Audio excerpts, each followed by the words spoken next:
Hi there, my name is Nicole Bitfarda, and I am a second grade teacher here at Sundown Elementary School. And I am going to be presenting on the academics portion of how we keep students engaged during distance learning. Let's start off with language arts. In language arts, we use many different platforms such as Padlet, Google Slides, Flipgrid, and so on. Here I have an example of one of my second grade students who wrote an instructional essay on how to plant flowers. Let's start off with the title, The Beautiful Landscape of Flowers by Isabella M. Flowers are very beautiful. You will need dirt, flour, seeds, and a pot, and water. First, fill the pot to the top with dirt. Next, once you've filled up the pot, dig a small place for the seeds. Now put in the seeds and cover them up with dirt. But before you do that, you must sprinkle in some water, at least 1 to 2.5 cups of water. Last, water the seeds every day so they can grow. Also put them in sunlight. Now, whatever seeds you put there, could be a flower or a tree, sprout now. Let's take a look at some more examples of language arts.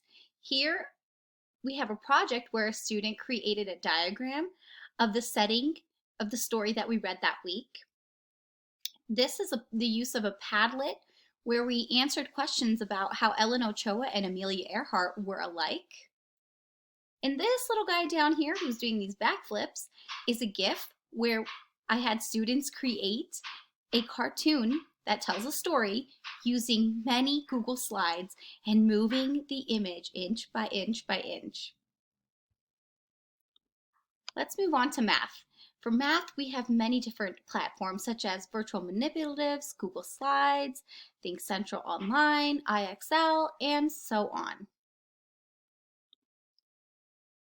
Here, if you click on this link, is an interactive clock that students can use to tell time.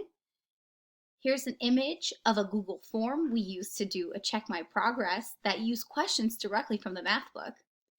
And then here's a certificate of excellence for my students for completing 150 second grade math skills back in October.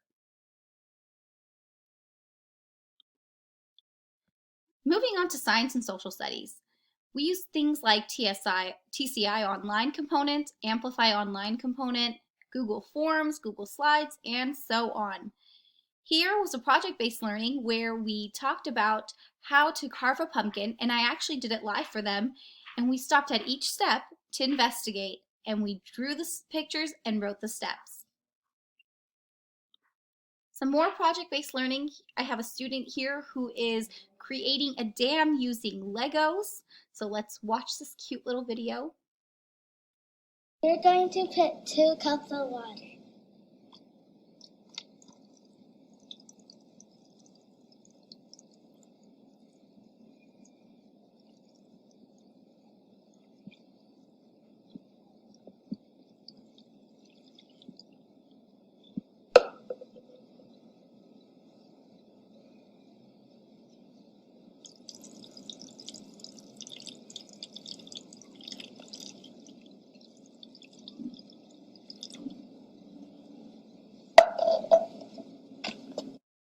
She really did do an amazing job and had fun doing it. Here I have a student who used Google Slides to tell me about landforms. And then this is a great engineering project we did where students had to build a toy using household products. And here this little boy used a water bottle and water bottle caps for the wheels of a little race car. And one of my personal favorites is this video that I had students make a presentation on presidents, and this kid really outdid himself.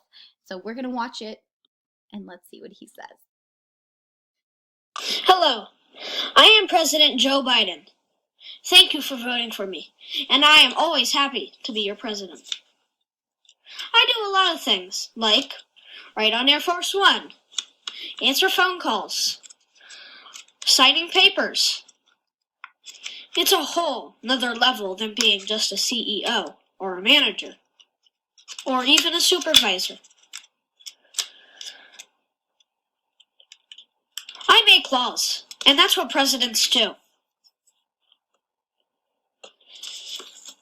We do other things, like ride on Air Force One and do our jobs on Air Force One. and do other things, but not just that. Every 6 years, people vote to see what president is going to be serving for another 6 years. Last year, it was Donald Trump. And then, in 2020, they voted for me, Joe Biden. And we are always happy to serve for our country. And last of all, we are always happy to be your president. Remember that. And every 6 years, people vote. Kids can even vote on a certain website, scholastic.com. So, have a nice day, Anne. Bye for now. He really impressed me and he really outdid himself. I mean, what a great kid. Thank you so much. Okay, let's move on to 6th grade. So in 6th grade, the curriculum has actually already been online prior to the distance learning, so they already had digital access. Therefore, the transition here was not that difficult for the students and for the teachers to continue using the curriculum to hold the students to high standards of learning. I want to thank you so much for letting me speak to you. Once again, my name is Nicole Bitvarda. I am a 2nd grade teacher, and I really appreciate your time. Thank you. Bye.